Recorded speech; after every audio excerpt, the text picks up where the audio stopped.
Ketua Bawaslu Kabupaten Kota Timur, Bapak M. Natsir. Di sebelah kiri saya, aplaus untuk para penonton narasumber yang kita akan membahas tentang pelaksanaan pemilu serentak tahun 2004. Pak M. Natsir. Siap. Seperti kita ketahui, APK alat peraga kampanye sudah mulai dipasang. Bisa diinformasikan ada berapa parpol yang di Kotim yang turut serta secara lokal, secara dan secara rasional, seperti berapa jumlah parpol yang ikut menjadi peserta pemilu? Ya, baik, untuk di Kota Oreng Timur, hasil dari penetapan KPU Kotim itu ada 16 parpol yang memenuhi syarat sebagai peserta pemilu tingkat kabupaten. Nah, yang tidak termasuk itu dua partai Kebangkitan Nasional dan Partai Garuda. Nah, kalau secara nasional itu kan 18 partai plus 6 partai lokal di Aceh, jadi 24. Tapi nasional hanya 18. Di Kotim itu 16 yang terverifikasi oleh KPU Kotim. Bung M. Natsir. Siap. Seperti diinformasikan, alat peraga kampanye kan mulai terpasang di jalan umum dan di lahan pribadi milik kalangan tertentu. Bisa diinformasikan tentang regulasi terkait soal ini? Kalau berbicara regulasi kampanye, itu memang diatur di Undang-Undang 7 tahun 2017 tentang pemilu. Itu diatur di pasal 280. Kemudian di ketentuan di bawahnya diatur di Peraturan KPU nomor 15 tahun 2023 tentang kampanye. Nah, untuk pemasangan APK itu memang dilarang dipasang di tempat fasilitas pemerintah, kemudian fasilitas pendidikan, ibadah, dan fasilitas publik. Nah, ketentuan untuk pemasangan di wilayah milik pribadi atau badan hukum swasta itu harus izin yang punya lahan atau rumah dan tanah. Nah, kalau izin ini memang tidak disebutkan di peraturan KPU apakah tertulis atau lisan. Penegasan kami supaya tidak menjadi persoalan, tertulis. Ya, tertulis. Kami himbau untuk tertulis. Nah, begitu Bapak. Bagaimana dengan alat peraga kampanye yang terpasang misalkan di jalan umum seperti di samping pohon? Nah, memang ini kan ada lagi semacam keputusan KPU Kotim untuk mengatur lebih detail, Pak. Jadi mereka itu kan kemarin sebelum mengeluarkan keputusan tentang pemasangan alat peraga itu berkoordinasi dengan pemerintah daerah, ada dinas perizinan, DPMP, TSP, kemudian Satpol PP dan stakeholder terkait. Jadi termasuk pihak PLN. Nah, akhirnya dikeluarkan keputusan. Nah, berkaitan dengan di lokasi jalan umum dan kemudian median jalan itu tertuang di keputusan KPU tersebut. Nah, KPU itu kemarin juga ada memfasilitasi untuk pemasangan APK. Mereka ada mengukur untuk tempat-tempat yang memang tinggal dipasang. Nah, kalau yang di luar yang difasilitasi oleh KPU ini, ya tentunya tetap parpol itu ataupun DPD, kemudian paslon, tim kampanye paslon itu harus izinnya ke DPMP, TSP atau Satpol PP lah untuk pemasangan di median jalan ataupun jalan-jalan umum, Pak. Karena itu milik aset daerah, milik daerah lah. Sejauh ini pantauan Bapak seperti apa pemasangan alat APK di jalan umum? Nah, kemarin kan provinsi ada merilis, Pak, di medsos Bawaslu provinsi itu ada 523 alat peraga kampanye yang diduga melanggar ketentuan pemasangannya. Nah, itu kami sudah bersurat kepada peserta pemilu baik parpol, tim DPD maupun tim kampanye paslon sampai tanggal 15 Januari 2023 ini melaksanakan penertiban mandiri atas pelanggaran pemasangan tidak sesuai tempatnya. Nah, kemudian kami 2 hari lalu itu mengadakan rapat dengan stakeholder terkait, ada Polres, Satpol PP, Dinas Perizinan, Bawaslu. Jadi bersepakat tanggal 23 Januari 2024 akan melaksanakan penertiban secara tim gabungan, Pak. Bisakah diinformasikan kepada publik terkait dengan soal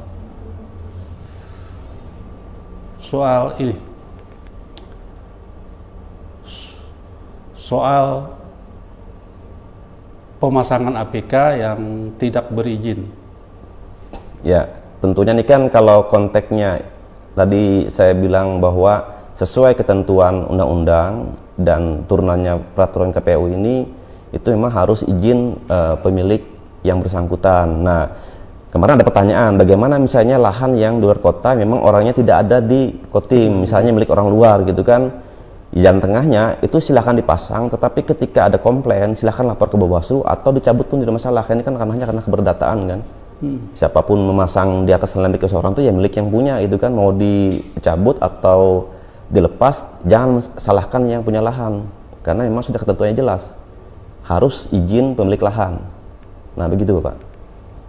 Bagaimana koordinasi dengan pemerintah daerah terkait dengan pemasangan APK di jalan umum, seperti di lahan, di pohon, di samping pohon? Ya, ketentuannya setelah dikaji ketentuan Perda itu memang dilarang Bapak. Jadi kemarin Satpol PP itu sudah menjelaskan waktu kami rapat 2 hari yang lalu, akhirnya disepakati untuk pemasangan alat peraga seperti baliho, spanduk, umbul-umbul yang di pohon ataupun memang tempat-tempat yang memang dilarang median jalan yang membahayakan pengguna jalan, atau tikungan yang mepet dengan tikungan yang melindungi jarak pandang pengguna kendaraan bermotor, maka itu akan dilepas nanti Pak. Ya tentunya Bawaslu nanti bergerak, ya di depan kan ada Satpol PP, Bawaslu, kemudian Dinas Perizinan, Kesbangpol, di backup dengan pihak Kodim 1015 dan di backup sama Polres Pak biasanya Pak. Ini mewakili pertanyaan masyarakat. Iya. Tentang caleg yang mantan napi. Siap. Ada regulasi yang membolehkan itu Pak? Iya betul Pak. Nah kalau berbicara caleg mantan napi, ini kan sebenarnya berulang-ulang diuji materi Bapak di MK ya, sejak pasca 99 sampai dengan terakhir ini tahun 2022 memang ada putusan MK nomor 87 tahun 2022. Jadi putusannya itu berbunyi untuk koruptor kan dari penguji ini kan maunya tidak boleh mencalek, tetapi dari MK ini karena napi hak untuk dipilih ini kan merupakan salah satu hak asasi manusia, istilah internasional kan dari Civil Right. Dia memang termasuk hak asasi manusia, tapi dia bisa dikurangi, tapi tidak bisa dihapus. Makanya kan ada dibatasi kan, mantan narapidana boleh mencalek, tetapi dengan syarat dia harus jeda 5 tahun sejak bebas murni atas keputusan yang sudah inkrah, menjalani narapidana atas keputusan inkrah. Jadi dia bebas misalnya hari ini, 5 tahun dia ke depan baru bisa mencalek. Tapi kalau kurang dari itu nggak bisa Pak. Berarti regulasi boleh ya? Iya boleh. Tapi harus jeda. Iya. Harus jeda. Iya. Kalau nggak salah 15 kali itu diuji di MK, tetap MK mempertahankan putusan-putusan sebelumnya. Karena itu masuk hak dasar ya, tapi dia bisa dikurangi. Beda kalau hak merdeka, hak hidup itu kan dia tidak bisa ditambah, tidak bisa dikurangi itu kan. Para pemirsa Hayat TV dimanapun Anda berada, dialog kita lanjutkan setelah iklan berikut. Upload untuk narasumber Ketua Bawaslu Kodim.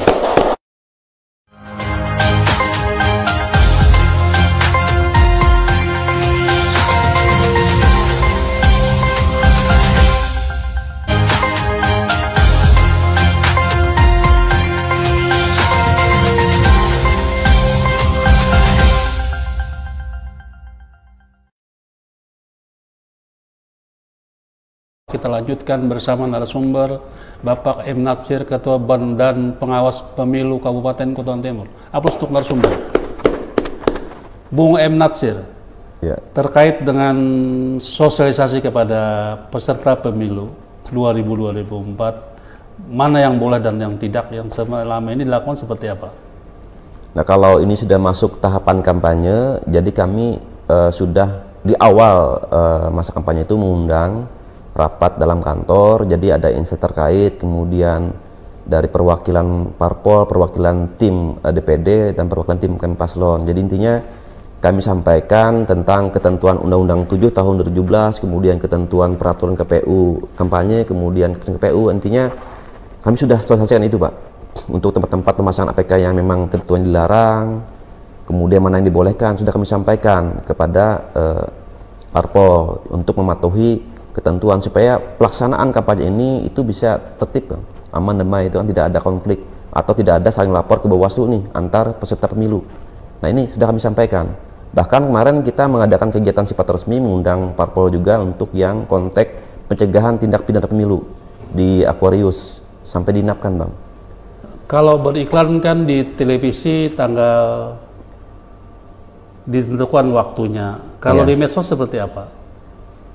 Kalau untuk metode kampanye ini sesuai ketentuan peraturan KPU itu ada bermacam-macam, pertemuan terbatas, pertemuan tatap muka ini biasanya di tempat-tempat rumah warga gitu kan, kemudian kampanye di medsos, kemudian iklan kampanye, kemudian rapat umum dan kegiatan lainnya. Nah, kegiatan lainnya ini seperti kayak perlombaan, bajar, pentas seni, itu dibolehkan, Bang. Nah, yang dikecualikan tidak boleh dilaksanakan sejak 28 November 2003 kemarin sampai dengan saat ini adalah hanya untuk iklan kampanye dan rapat umum. Nah, itu boleh dilaksanakan tanggal 21 Januari nanti 2024. Karena ketentuannya jam 14 hari sebelum Minggu Tenang. Bagaimana ketaatan para peserta pemilu terhadap regulasi yang dibuat? Sampai saat dengan ini kami melihatnya hanya sebatas di APK. Kemudian untuk yang pertemuan terbatas, pertemuan tatap muka, ini saya pribadi mengalami sudah ditelepon oleh pihak jajaran kami di bawah, pengawas kecamatan, itu sempat dihentikan pertemuan tatap muka yang tidak mengantongi izin dari kepolisian. Pak, sempat. Jadi konteks yang pertemuan dengan APK. Tapi sempat kami cegah, Pak. Tapi kalau untuk APK ini ya konteksnya penertiban bukan dalam hal pelanggaran, tapi kami mencegah, tidak saling lapor. Kalau dia melanggar tentunya kami ada keluar surat rekomendasi untuk supaya kalau ada pertemuan dengan masyarakat tentu ada mengantongi surat izin dari kepolisian. Iya, tidak jelas itu di ya jelas di Undang-Undang Pemilu maupun di PP nomor 60 tahun 17 tentang izin keramaian. Kemudian ada Perkap juga kan nomor 6 tahun 2012 kalau nggak salah. Peraturan Kapolri tentang izin keramaian maupun izin kegiatan politik harus mengantongi izin STTP dan diajukan minimal H-7. Tapi kadang-kadang saat ini kan informasi dari kepolisian Polres Kotim ya kebanyakan H-1 baru mengajukan, Bang. Tapi tetap di toleransi gitu kan. Bung M. Natsir, selama jadi ketua Bawaslu Kotim menegakkan aturan seperti apa? Apakah tegak lurus atau peserta pemilu punya kesadaran tentang regulasi tersebut? Ya sampai dengan ini memang konteksnya kan berbicara nih, kalau berbicara tentang ketaatan dan tidak taat, kita berbicara statistik ya Pak ya. Di awal kami sejak saya dilantik Agustus sudah menerima laporan dugaan pelanggaran kampanye oleh masyarakat pihak pilih sudah 2 kali, kemudian proses dan tidak terbukti itu kan. Kemudian berjalan waktu ini juga ada laporan tentang dugaan penggelembungan DPT, tetapi lapornya kepada Bawaslu Provinsi, padahal lokusnya kan ada di Kotim. Dan kami disuruh untuk investigasi dan kami serahkan kepada Provinsi hasil investigasi dan outputnya itu sudah ada saran perbaikan untuk elemen data di DPT. Nah, sampai dengan saat ini tentang temuan, sempat ada temuan disampaikan oleh Panwas Baamang tentang konteks money politik, tetapi ketika melihat subjek hukum, karena memang yang melakukan itu tidak masuk dalam pelaksana kampanye, akhirnya itu kan tidak memenuhi sebagai unsur secara kumulatif karena subjek hukumnya tidak memenuhi syarat, hingga tidak sampai kepada penyidik untuk dinaikkan. Nah, kalau tingkat kepatuhan ya sedang lah kalau untuk tingkat kepatuhan terhadap ketentuan undang tentang pemilu. Tadi diungkapkan oleh Bung M. Natsir tentang pengaduan dari peserta pemilu tentang alat peraga kampanye yang dirusak oleh entah siapa yang merusak itu. Selama ini oknum pelakunya tidak dilaporkan, maka yang tidak dapat diproses oleh Bawaslu. Kenapa seperti itu? Ya memang kami kan dalam melakukan proses penanganan pelanggaran, kalau laporan yang sifatnya resmi, ketika misalnya tidak memenuhi unsur formil, misalnya tadi kan terlapornya kan tidak ketahui, kemudian materialnya memenuhi, itu bisa dapat dilakukan sebagai untuk dilakukan investigasi, Bang. Nah, sampai dengan sini memang ada diskusi ketika kawan-kawan parpol datang ke Bawaslu, diskusi kami siap menerima, tetapi kan sampai dengan saat ini belum ada yang lapor resmi. Dan sebelumnya di awal masa kampanye di rapat bersama dengan kepolisian yang terkait dengan parpol itu kan ditegaskan oleh Kasikum Polres Kotim Pak AKP Nana bahwa kewajiban bagi peserta pemilu baik parpol, tim DPD maupun tim kampanye paslon untuk menjaga keamanan. Ya kami harapkan kalau untuk keamanan itu ya pasang CCTV lah gitu kan, dia sifatnya horizontal. Jadi ketahui siapa yang merusak gitu kan. Karena memang keamanan itu kewajiban yang pemasang. Ya kami siap menerima laporan jadi, apapun. Kewajiban keamanan APK itu adalah bagi yang memasang. Bagi yang memasang. Iya, itu instruksi dari kepolisian, Kasat Kodim. Jadi begitu Bang. Ya kami Bawaslu kalau sifatnya laporan itu wajib menerima, tidak boleh menolak. Tapi sampai dengan saat ini tidak ada yang resmi melapor, hanya silaturahmi ke kami, diskusi gitu kan, gimana baiknya. Ya terakhir kemarin dari Partai Gelora. Ya kami intinya kepada yang bersangkutan kami siap menerima laporan. Silahkan kan mau hari ini ataupun lusa ataupun minggu depan siap. Kami tidak boleh menolak kalau ada laporan. Begitu Pak. Tapi kan perangkat memfasilitasi itu kan perlu, siapa yang merusak itu kan bukti material. Iya betul. Perlu fasilitas dari peran Gakumdu seperti apa? Kalau Gakumdu ini kan ada 3 lembaga, di dalamnya ada Bawaslu sebagai pintu masuk, kemudian penyidik kepolisian, kemudian ada penuntut kejaksaan. Jadi pintu awalnya di kami untuk keterpenuhan tadi syarat formil mengenai siapa pelapor, siapa terlapornya, kemudian waktu sejak diketahuinya tidak boleh melebihi 7 hari. Nah, 7 syarat hari? formil, iya 7 hari sejak kejadian. Nah, kemudian syarat material itu tempat dan waktu kejadian di mana, kronologisnya seperti apa, kemudian bukti-bukti.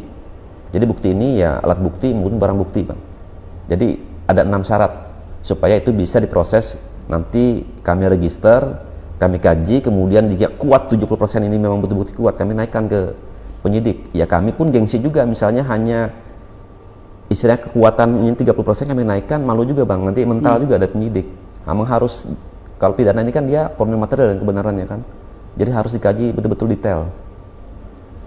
Terus terkait dengan Pilpres 2024, mengenai kondusivitas daerah terkait dengan hiruk pikuk tentang pemilu serentak 2004 seperti apa? Tentang pemilu serentak 2004 ya ini kan berkaitan dengan kondusivitas daerah. Ya kalau kondusivitas memang ini kan bukan tanggung jawabnya kami KPU Bawaslu, kami juga di backup oleh pemerintah daerah kabupaten, ya melalui Kesbangpol, kemudian dari instansi kepolisian, kejaksaan dan TNI gitu kan. Ya karena Kodim ini bekas konflik ya di 2001 dan itu selalu digaungkan untuk menjaga kondisi Kamtipmas. Jadi kami bergerak itu bersama-sama dengan pemerintah daerah menjaga atau terpeliharanya kondisivitas Kamtipmas supaya nanti pemilu ini berjalan dengan damai. Itu harapannya. Terutama untuk yang saat ini kan mohon maaf ya pemerintah daerah fokusnya kepada konflik lahan kemarin kan dengan penjarahan ini fokusnya untuk sementara ini, tapi kami Bawaslu antisipasi jangan sampai nanti di hari H ada penjarahan nanti singgungannya ke pemilu Bang. Nah ini kami harapkan. Bagaimana dengan penertiban terkait dengan pemasangan APK di jalan umum, fasilitas umum yang semestinya kewenangan pemerintah daerah, pemerintah setempat? Nah ini kami sudah sepakat Bang, jadi nanti pemerintah daerah dengan Bawaslu di backup kepolisian dan TNI kami akan melaksanakan tadi kan tanggal 23 Januari 2024 karena Satpol PP itu siapnya di tanggal tersebut. Kami berharapnya sih tanggal 17 atau 18, tapi rapat kemarin Satpol PP mintanya sampai tanggal 23 baru bisa bergerak. Jadi sudah disepakati untuk penertiban. Para pemirsa Hayat TV dimanapun Anda berada, dialog kita lanjutkan setelah iklan berikut ini. Aplaus untuk narasumber.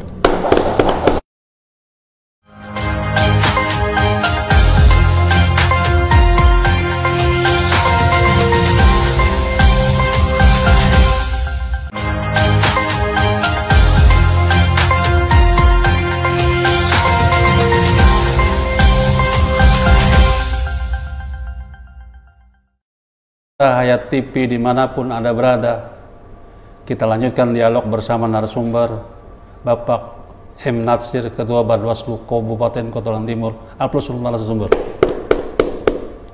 Terkait dengan logistik, banyak pemberitaan yang mengatakan bahwa logistik kita datang belakangan.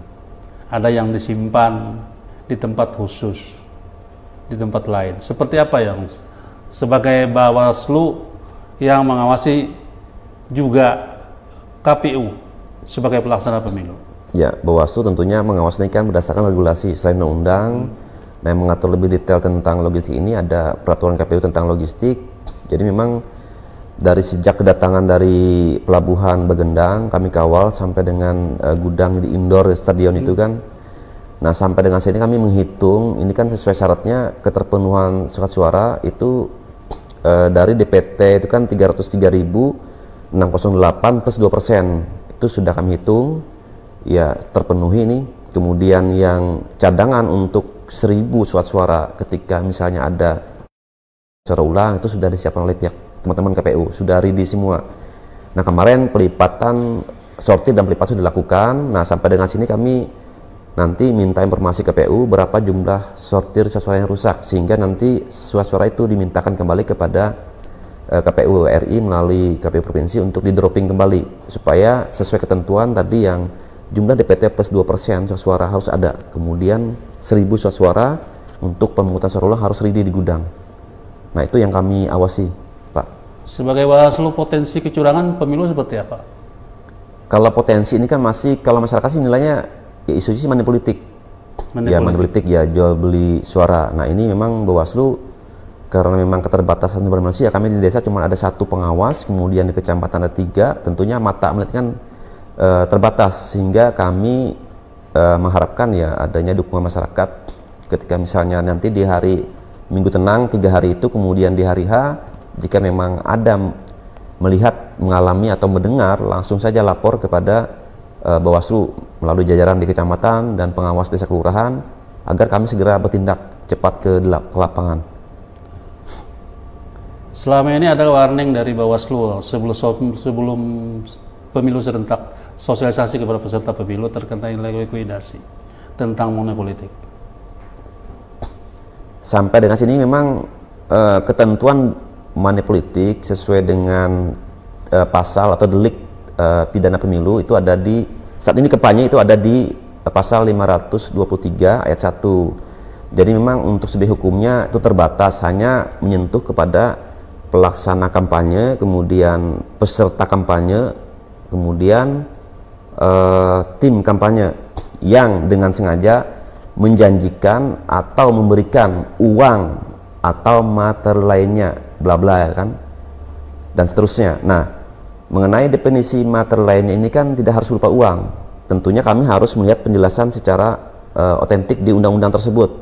Nah, di undang-undang tersebut bahwa materi lainnya tidak termasuk bahan kampanye, APK, kemudian uang pengganti transport air minum, dan hadiah lainnya yang diatur oleh peraturan KPU. Nah, ya kami melihat di peraturan KPU tentang kampanye tidak mengatur nih, disebutkan hadiah ini berapa, hadiah apa yang dibolehkan, mana yang tidak, kemudian batas nominalnya berapa maksimalnya. Nah, tidak diatur. Tidak diatur. Multitafsir. Ya, sudah kami sampaikan di forum kami di grup LO peserta pemilu dengan Bawaslu. Kemudian kemarin ada rapat di KPU tentang laporan awal dari kampanye, ditanyakan kembali oleh salah satu parpol ketentuan itu. Kemudian KPU balik ke Bawaslu, saya jelaskan lagi, kan mengulang lagi apa yang sudah disampaikan. Ya tadi multitafsir, abstrak tentang materi lainnya. Kalau uang jelas, cuman untuk materi lainnya ini perlu tafsir. KPU sebagai pelaksana pemilu serentak 2002-2004 di mata Bawaslu Kotim seperti apa? Sampai dengan saat ini memang KPU, komunikasi kami dengan Pak Ripki dengan kawan-kawan anggota KPU Kotim sampai dengan sini bagus. Intinya ketika ada permasalahan mengenai DPT kami komunikasi, mengenai logistik kami komunikasi, mengenai kampanye kami komunikasi. Ketika misalnya ada rapat di KPU, Bawaslu diundang. Ketika pun misalnya ada rapat mengenai tahapan, KPU kami undang, Pak. Memang harus perlu sinergi. Jangan sampai nanti KPU Bawaslu ini komunikasinya tersumbat.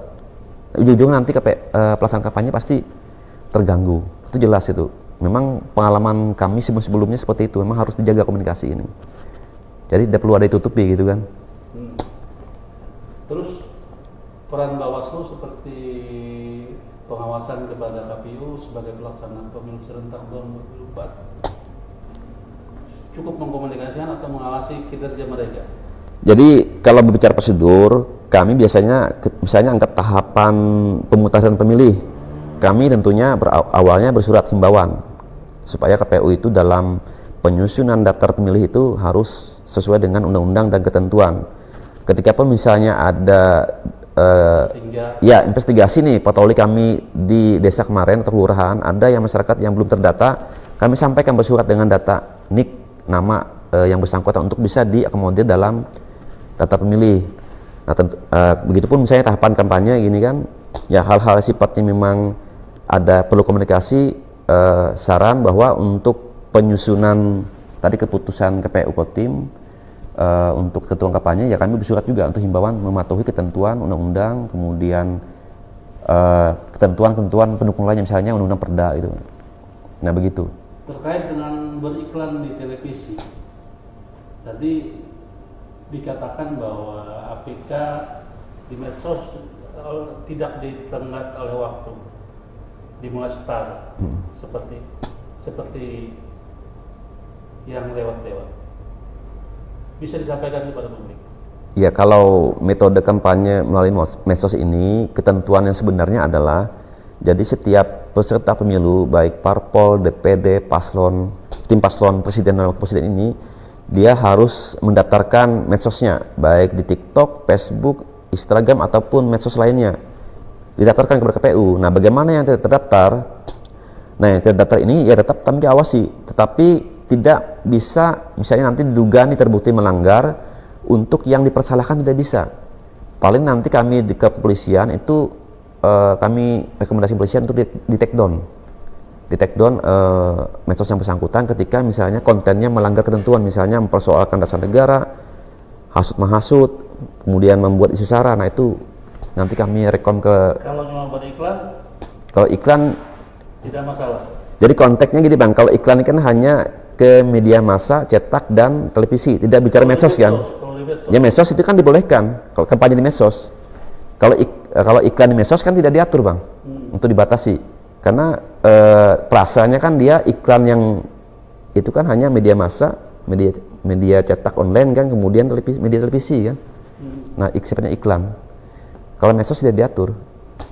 Tapi di medsos kan mereka punya kesempatan. Ya begitu Bang. Begini ya, memang namanya hukum positif ini kan ketika tidak tegas tertulis kan ada celah-celah, ya itulah memang ada yang melihat lubang-lubang itu kan tuh yang memang mereka lakukan, area abu-abu ini yang memang kelemahan dalam kita menegakkan aturan. Ya kalau kami misalnya hal yang ranahnya tadi mulai tafsir kami tegakkan akan menjadi bumerang, kami bisa dilaporkan ke etik karena dianggap salah menerapkan hukum. Ya kembali kepada pembuat undang-undang, ya setidaknya kami harapkan undang-undang pemilu ini kalau memang ingin dirubah lagi atau dicabut, diperbaharui dengan baru, itu lebih lengkap mengatur, sehingga ya pelaksanaan pemilu kedepannya itu lebih tertib dan rapi gitu. Para pemirsa Hayat TV dimanapun Anda berada, demikianlah saran Ketua Bawaslu Kotim tentang regulasi tentang Bawaslu, sebaiknya bahwa adegan ke depan bisa mengatur, bisa lebih lengkap sehingga tidak ada celah untuk bisa multitafsir atau bersifat abu-abu. Demikianlah dari saya Ruslan Abdul Ghani, Hayat TV Samping. Aku untuk langsung bersama.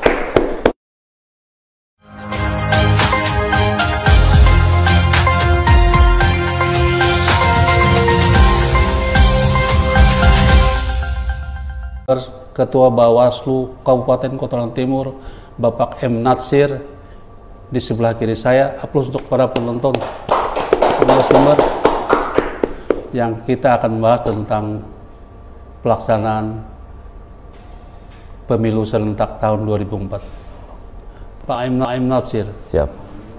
Seperti kita ketahui, APK alat peraga kampanye sudah mulai dipasang. Bisa diinformasikan ada berapa parpol yang di Kotim yang terus serta secara lokal, secara dan secara rasional, seperti berapa jumlah parpol yang ikut menjadi peserta pemilu. Ya baik, untuk di Kota Timur hasil dari penetapan KPU Kotim itu ada 16 parpol yang memenuhi syarat sebagai peserta pemilu tingkat kabupaten. Nah yang tidak termasuk itu dua partai Kebangkitan Nasional dan Partai Garuda. Nah, kalau secara nasional itu kan 18 partai plus 6 partai lokal di Aceh, jadi 24. Tapi nasional hanya 18. Di Kotim itu 16 yang terverifikasi oleh KPU Kotim. Bung M. Natsir, Siap. seperti diinformasikan alat peraga kampanye kan mulai terpasang di jalan umum dan di lahan pribadi milik kalangan tertentu. Bisa diinformasikan tentang regulasi terkait soal ini? Kalau berbicara regulasi kampanye, itu memang diatur di Undang-Undang 7 tahun 2017 tentang pemilu, itu diatur di pasal 280. Kemudian di ketentuan di bawahnya diatur di Peraturan KPU nomor 15 tahun 2023 tentang kampanye. Nah, untuk pemasangan APK itu memang dilarang dipasang di tempat fasilitas pemerintah, kemudian fasilitas pendidikan, ibadah, dan fasilitas publik. Nah, ketentuan untuk pemasangan di wilayah milik pribadi atau badan hukum swasta itu harus izin yang punya lahan atau rumah dan tanah. Nah, kalau izin ini memang tidak disebutkan di peraturan KPU apakah tertulis atau lisan. Penegasan kami supaya tidak menjadi persoalan Tertulis. ya tertulis. Kami himbau untuk tertulis. Nah, begitu Bapak. Bagaimana dengan alat peraga kampanye yang terpasang misalkan di jalan umum seperti di samping pohon? Nah, memang ini kan ada lagi semacam keputusan KPU Kotim untuk mengatur lebih detail, Pak. Jadi mereka itu kan kemarin sebelum mengeluarkan keputusan tentang pemasangan alat peraga itu berkoordinasi dengan pemerintah daerah, ada dinas perizinan, DPMP TSP, kemudian Satpol PP dan stakeholder terkait. Jadi termasuk pihak PLN. Nah, akhirnya dikeluarkan keputusan. Nah, berkaitan dengan di lokasi jalan umum dan kemudian median jalan itu tertuang di keputusan KPU tersebut. Nah, KPU itu kemarin juga ada memfasilitasi untuk pemasangan APK. Mereka ada mengukur untuk tempat-tempat yang memang tinggal dipasang.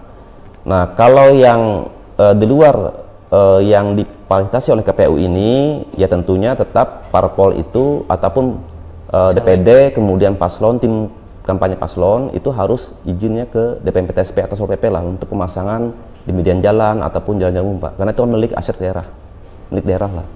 Sejauh ini pantauan Bapak seperti apa pemasangan alat APK di jalan umum?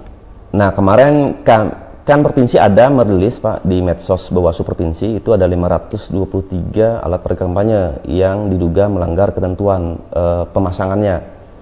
Nah, itu kami sudah bersurat kepada peserta pemilu baik parpol, tim DPD maupun tim kampanye paslon sampai tanggal 15 Januari 2023 ini melaksanakan penertiban mandiri atas pelanggaran pemasangan tidak sesuai tempatnya. Nah, kemudian kami 2 hari lalu itu mengadakan rapat dengan stakeholder terkait, ada Polres, Satpol PP, Dinas Perizinan, Bawaslu. Jadi bersepakat tanggal 23 Januari 2024 akan melaksanakan penertiban secara tim gabungan, Pak. Bisakah diinformasikan kepada publik terkait dengan soal ini, soal pemasangan APK yang tidak berizin? Ya, tentunya ini kan kalau konteksnya tadi saya bilang bahwa sesuai ketentuan undang-undang dan turunannya peraturan KPU ini itu memang harus izin pemilik yang bersangkutan. Nah, kemarin ada pertanyaan, bagaimana misalnya lahan yang di luar kota memang orangnya tidak ada di Kotim, misalnya milik orang luar gitu kan, jalan tengahnya itu silahkan dipasang, tetapi ketika ada komplain silahkan lapor ke Bawaslu atau dicabut pun tidak masalah. Ini kan karena keberdataan kan. Siapapun memasang di atas lahan milik seseorang itu ya milik yang punya itu kan, mau dicabut atau dilepas jangan salahkan yang punya lahan, karena memang sudah ketentuannya jelas harus izin pemilik lahan. Nah, begitu Bapak. Bagaimana koordinasi dengan pemerintah daerah terkait dengan pemasangan APK di jalan umum, seperti di lahan, di pohon, di samping pohon? Ya, ketentuannya setelah dikaji ketentuan Perda itu memang dilarang Bapak. Jadi kemarin Satpol PP itu sudah menjelaskan waktu kami rapat 2 hari yang lalu, akhirnya disepakati untuk pemasangan alat peraga seperti baliho, spanduk, umbul-umbul yang di pohon ataupun memang tempat-tempat yang memang dilarang median jalan yang membahayakan pengguna jalan atau tikungan yang mepet dengan tikungan yang melindungi jarak pandang pengguna kendaraan bermotor, maka itu akan dilepas nanti Pak. Ya tentunya Bawaslu nanti bergerak, ya di depan kan ada Satpol PP, Bawaslu, kemudian Dinas Perizinan, Kesbangpol, di backup dengan pihak Kodim 1015 dan di backup sama Polres Pak biasanya Pak. Ini mewakili pertanyaan masyarakat. Iya. Tentang caleg yang mantan napi. Siap. Ada regulasi yang membolehkan itu Pak? Iya betul Pak. Nah kalau berbicara caleg mantan napi, ini kan sebenarnya berulang-ulang diuji materi Bapak di MK ya sejak pasca 99 sampai dengan terakhir ini tahun 2022. Memang ada putusan MK nomor 87 tahun 2022. Jadi putusannya itu berbunyi untuk koruptor kan dari penguji ini kan maunya tidak boleh mencalek, tetapi dari MK ini karena napi hak untuk dipilih ini kan merupakan salah satu hak asasi manusia, istilah internasional kan dari Civil Right. Dia memang termasuk hak asasi manusia, tapi dia bisa dikurangi, tapi tidak bisa dihapus. Makanya kan ada dibatasi kan mantan narapidana boleh mencalek, tetapi dengan syarat dia harus jeda 5 tahun sejak bebas murni atas keputusan yang sudah inkrah, menjalani narapidana atas keputusan inkrah. Jadi dia bebas misalnya hari ini 5 tahun dia ke depan baru bisa mencalek. Tapi kalau kurang dari itu nggak bisa Pak. Berarti regulasi boleh ya? Iya boleh. Tapi harus jeda. Iya. Harus jeda. Iya. Kalau nggak salah 15 kali itu diuji di MK, tetap MK mempertahankan putusan-putusan sebelumnya. Karena itu masuk hak dasar ya, tapi dia bisa dikurangi. Beda kalau hak merdeka, hak hidup itu kan dia tidak bisa ditambah, tidak bisa dikurangi itu kan. Para pemirsa Hayat TV dimanapun Anda berada, dialog kita lanjutkan setelah iklan berikut. Upload untuk narasumber Ketua Bawaslu Kodim.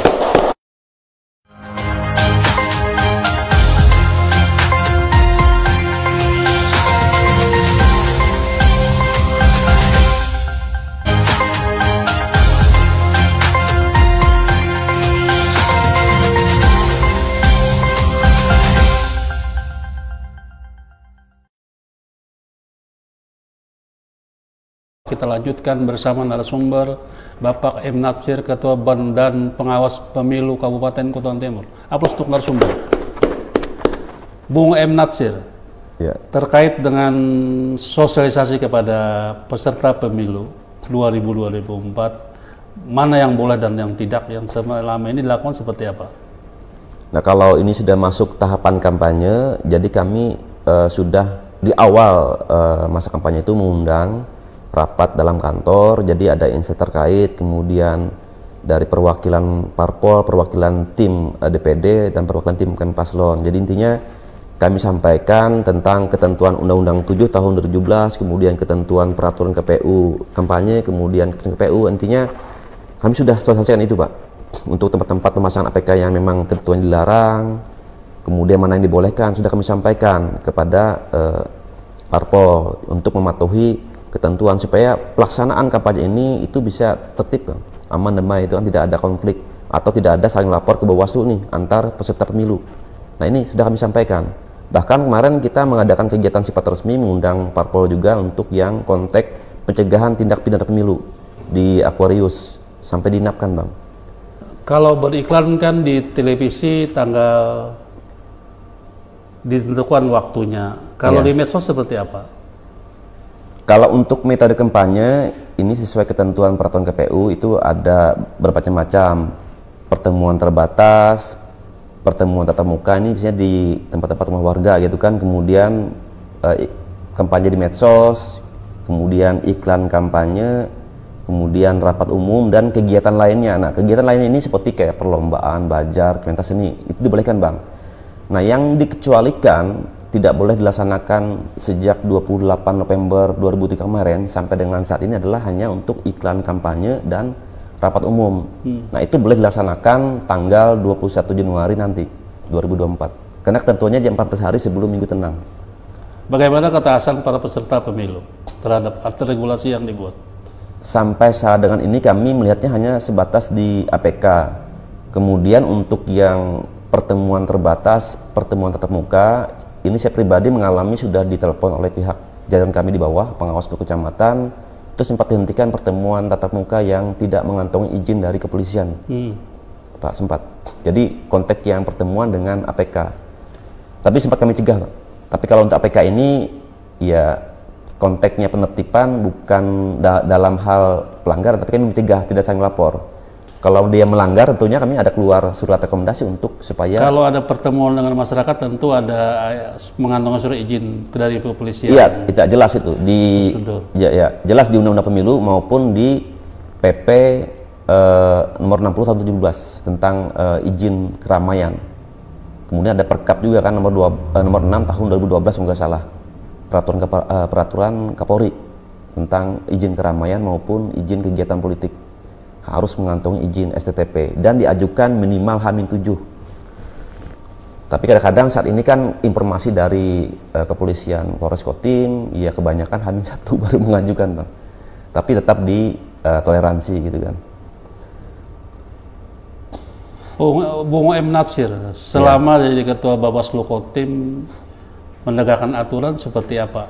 Apakah tegak lurus atau peserta pemilu punya kesadaran tentang regulasi tersebut? Ya sampai dengan ini memang konteksnya kan berbicara nih, kalau berbicara tentang ketaatan dan tidak taat, kita bicara statistik ya Pak ya. Di awal kami sejak saya dilantik Agustus sudah menerima laporan dugaan pelanggaran kampanye oleh masyarakat pemilih pilih sudah 2 kali, kemudian proses dan tidak terbukti itu kan. Kemudian berjalan waktu, ini juga ada laporan tentang dugaan penggelembungan DPT, tetapi lapornya kepada Bawaslu Provinsi, padahal lokusnya kan ada di Kotim. Dan kami disuruh untuk investigasi dan kami serahkan kepada Provinsi hasil investigasi, dan outputnya itu sudah ada saran perbaikan untuk elemen data di DPT. Nah, sampai dengan saat ini tentang temuan, sempat ada temuan disampaikan oleh Panwas Baamang tentang konteks money politik, tetapi ketika melihat subjek hukum, karena memang yang melakukan itu tidak masuk dalam pelaksana kampanye, akhirnya itu kan tidak memenuhi sebagai unsur secara kumulatif, karena subjek hukumnya tidak memenuhi syarat, hingga tidak sampai kepada penyidik untuk dinaikkan. Nah, kalau tingkat kepatuhan ya sedang lah kalau untuk tingkat kepatuhan terhadap ketentuan undang tentang pemilu. Tadi diungkapkan oleh Bung M. Natsir tentang pengaduan dari peserta pemilu tentang alat peraga kampanye yang dirusak oleh entah siapa yang merusak itu. Selama ini oknum pelakunya tidak dilaporkan, maka yang tidak dapat diproses oleh Bawaslu. Kenapa seperti itu? Ya memang kami kan dalam melakukan proses penanganan pelanggaran, kalau laporan yang sifatnya resmi, ketika misalnya tidak memenuhi unsur formil, misalnya tadi kan terlapornya kan tidak ketahui, kemudian materialnya memenuhi, itu bisa dapat dilakukan sebagai untuk dilakukan investigasi, Bang. Nah, sampai dengan sini memang ada diskusi ketika kawan-kawan parpol datang ke Bawaslu, diskusi kami siap menerima, tetapi kan sampai dengan saat ini belum ada yang lapor resmi.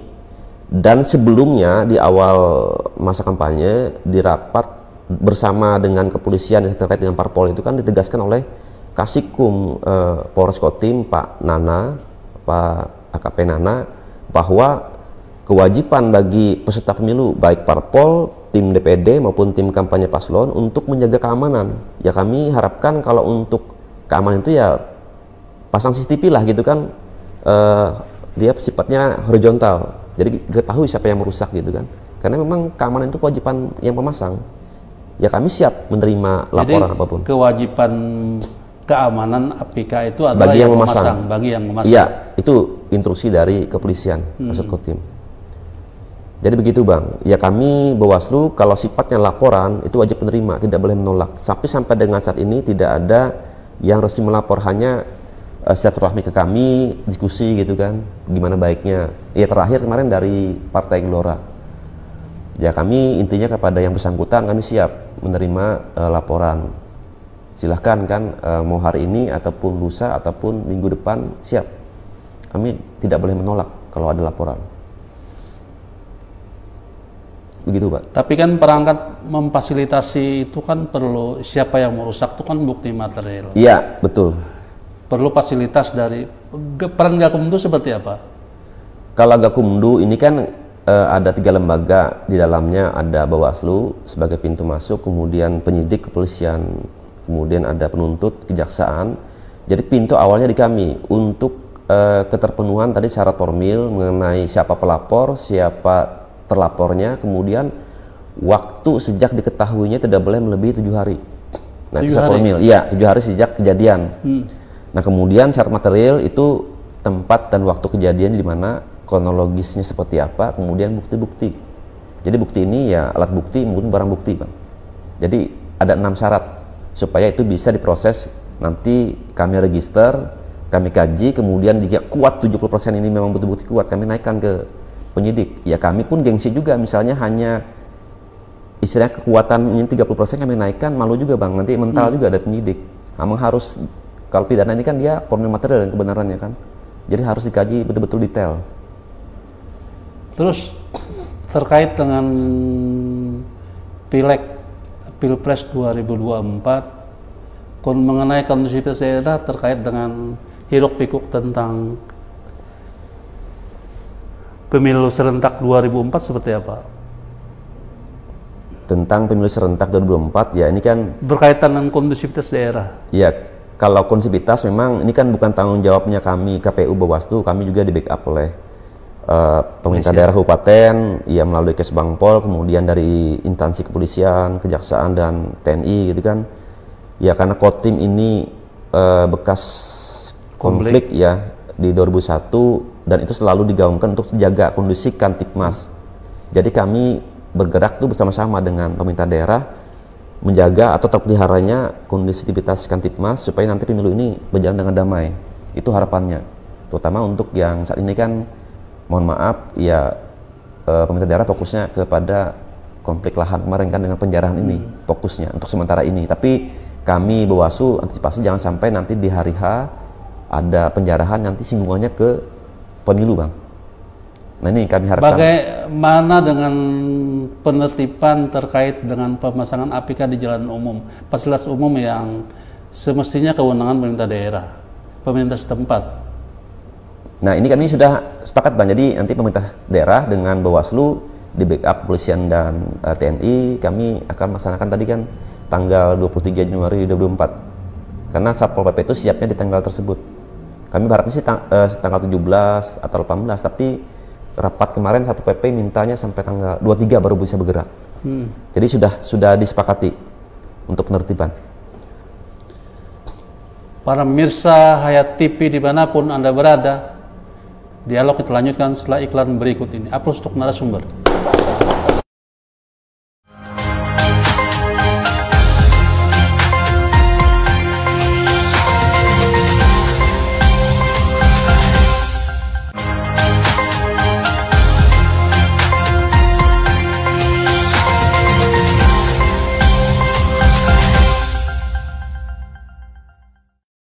Hayat TV dimanapun Anda berada, kita lanjutkan dialog bersama narasumber Bapak M. Natsir, Ketua Bawaslu Kabupaten Kota Timur. Upload untuk narasumber. Terkait dengan logistik, banyak pemberitaan yang mengatakan bahwa logistik kita datang belakangan, ada yang disimpan di tempat khusus, di tempat lain. Seperti apa yang sebagai Bawaslu yang mengawasi juga KPU sebagai pelaksana pemilu? Ya, Bawaslu tentunya mengawasi kan berdasarkan regulasi selain undang-undang. Nah, yang mengatur lebih detail tentang logistik ini ada peraturan KPU tentang logistik. Jadi memang dari sejak kedatangan dari pelabuhan Begendang kami kawal sampai dengan gudang di indoor stadion itu kan. Nah, sampai dengan sini kami menghitung ini kan sesuai syaratnya keterpenuhan surat suara itu dari DPT itu kan 303.608 plus 2%. Itu sudah kami hitung ya terpenuhi ini. Kemudian yang cadangan untuk 1.000 surat suara ketika misalnya ada suara ulang itu sudah disiapkan oleh pihak teman-teman KPU, sudah ready semua. Nah kemarin pelipatan sortir dan pelipatan sudah dilakukan. Nah sampai dengan sini kami nanti minta informasi KPU berapa jumlah sortir surat suara yang rusak, sehingga nanti surat-suara itu dimintakan kembali kepada KPU RI melalui KPU provinsi untuk di dropping kembali supaya sesuai ketentuan tadi yang jumlah DPT plus 2% surat suara harus ada, kemudian 1000 surat suara untuk pemungutan suara ulang harus ready di gudang. Nah, itu yang kami awasi, Pak. Sebagai Bawaslu, potensi kecurangan pemilu seperti apa? Kalau potensi ini kan masih, kalau masyarakat sih nilainya ya isu-isu money politik. Ya, money politik ya, jual beli suara. Nah, ini memang Bawaslu karena memang keterbatasan sumber manusia, kami di desa cuma ada 1 pengawas, kemudian di kecamatan ada 3, tentunya mata melihat kan terbatas, sehingga kami mengharapkan ya adanya dukungan masyarakat ketika misalnya nanti di hari Minggu tenang 3 hari itu, kemudian di hari H jika memang ada melihat, mengalami atau mendengar, langsung saja lapor kepada Bawaslu melalui jajaran di kecamatan dan pengawas desa kelurahan agar kami segera bertindak cepat ke lapangan. Selama ini ada warning dari Bawaslu sebelum pemilu serentak, sosialisasi kepada peserta pemilu terkait nilai likuidasi tentang money politik. Sampai dengan sini memang ketentuan money politik sesuai dengan pasal atau delik pidana pemilu itu ada di saat ini kampanye itu ada di pasal 523 ayat 1. Jadi memang untuk sebagai hukumnya itu terbatas, hanya menyentuh kepada pelaksana kampanye, kemudian peserta kampanye, kemudian tim kampanye yang dengan sengaja menjanjikan atau memberikan uang atau materi lainnya, bla bla ya kan, dan seterusnya. Nah, mengenai definisi materi lainnya ini kan tidak harus berupa uang. Tentunya kami harus melihat penjelasan secara otentik di undang-undang tersebut. Nah, di undang-undang tersebut bahwa materi lainnya tidak termasuk bahan kampanye, APK, kemudian uang pengganti transport air minum, dan hadiah lainnya yang diatur oleh peraturan KPU. Nah, ya kami melihat di peraturan KPU tentang kampanye tidak mengatur nih, disebutkan hadiah ini berapa, hadiah apa yang dibolehkan, mana yang tidak, kemudian batas nominalnya berapa maksimalnya. Nah, tidak diatur. Tidak diatur. Multitafsir. Ya, sudah kami sampaikan di forum kami di grup LO peserta pemilu dengan Bawaslu. Kemudian kemarin ada rapat di KPU tentang laporan awal dari kampanye, ditanyakan kembali oleh salah satu parpol ketentuan itu. Kemudian KPU balik ke Bawaslu, saya jelaskan lagi, mengulang lagi apa yang sudah disampaikan. Ya tadi multitafsir, abstrak tentang materi lainnya. Kalau uang jelas, cuman untuk materi lainnya ini perlu tafsir. KPU sebagai pelaksana pemilu serentak 2024 di mata Bawaslu Kotim seperti apa? Sampai dengan saat ini memang KPU, komunikasi kami dengan Pak Ripki dengan kawan-kawan anggota KPU Kotim sampai dengan sini bagus.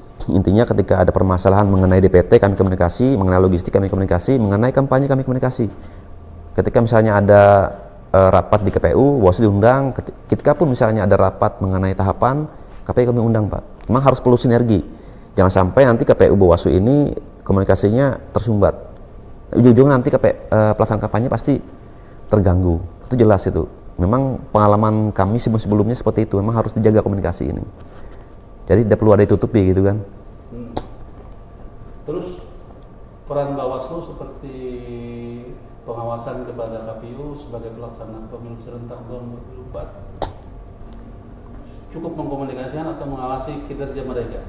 Jadi kalau berbicara prosedur, kami biasanya misalnya anggap tahapan pemutahiran pemilih, kami tentunya awalnya bersurat himbauan supaya KPU itu dalam penyusunan daftar pemilih itu harus sesuai dengan undang-undang dan ketentuan.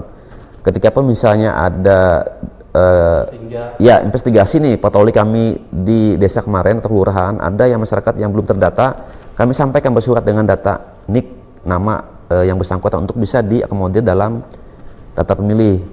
Nah, begitupun misalnya tahapan kampanye gini kan, ya hal-hal sifatnya memang ada perlu komunikasi, saran bahwa untuk penyusunan tadi keputusan KPU Kotim untuk ketua kampanye, ya kami bersurat juga untuk himbauan mematuhi ketentuan undang-undang, kemudian ketentuan-ketentuan pendukung lainnya, misalnya undang-undang Perda itu. Nah begitu. Terkait dengan beriklan di televisi, Tadi dikatakan bahwa APK di medsos tidak ditengat oleh waktu, dimulai setara, seperti yang lewat-lewat. Bisa disampaikan kepada publik? Ya, kalau metode kampanye melalui medsos ini, ketentuan yang sebenarnya adalah, jadi setiap peserta pemilu, baik parpol, DPD, paslon, tim paslon presiden dan wakil presiden ini, dia harus mendaftarkan medsosnya, baik di TikTok, Facebook, Instagram, ataupun medsos lainnya. Didaftarkan kepada KPU. Nah, bagaimana yang tidak terdaftar? Nah, yang tidak terdaftar ini ya tetap kami awasi, tetapi tidak bisa, misalnya nanti diduga nih terbukti melanggar, untuk yang dipersalahkan tidak bisa. Paling nanti kami di kepolisian itu kami rekomendasi polisian untuk di take down. Di take down medsos yang bersangkutan ketika misalnya kontennya melanggar ketentuan, misalnya mempersoalkan dasar negara, hasut menghasut, kemudian membuat isu sara. Nah, itu nanti kami rekom ke. Kalau cuma buat iklan? Kalau iklan tidak masalah. Jadi konteksnya gini Bang, kalau iklan kan hanya ke media massa, cetak dan televisi, tidak bicara medsos kan? Ya medsos itu kan dibolehkan kalau kampanye di medsos. Kalau iklan di medsos kan tidak diatur Bang, untuk dibatasi. Karena perasanya kan dia iklan yang itu kan hanya media massa, media cetak online kan, kemudian media televisi kan.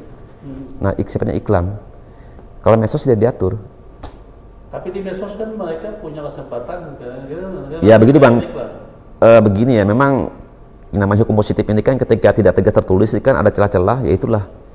Memang ada yang melihat lubang-lubang itu kan tuh yang memang mereka lakukan, area abu-abu ini yang memang kelemahan dalam kita menegakkan aturan. Ya, kalau kami misalnya hal yang ranahnya tadi mulai tafsir, kami tegakkan akan menjadi bumerang. Kami bisa dilaporkan ke etik karena dianggap salah menerapkan hukum. Ya, kembali kepada pembuat undang-undang, ya setidaknya kami harapkan undang-undang pemilu ini kalau memang ingin dirubah lagi atau dicabut, diperbaharui dengan baru, itu lebih lengkap mengatur, sehingga ya pelaksanaan pemilu kedepannya itu lebih tertib dan rapi gitu. Para pemirsa Hayat TV dimanapun Anda berada, demikianlah saran Ketua Bawaslu Kotim tentang regulasi tentang Bawaslu, sebaiknya bahwa ada yang ke depan bisa mengatur, bisa lebih lengkap sehingga tidak ada celah untuk bisa multitafsir atau bersifat abu-abu. Demikianlah dari saya Rustan Abdul Ghani, Hayat TV Samping. Aku untuk langsung bersama.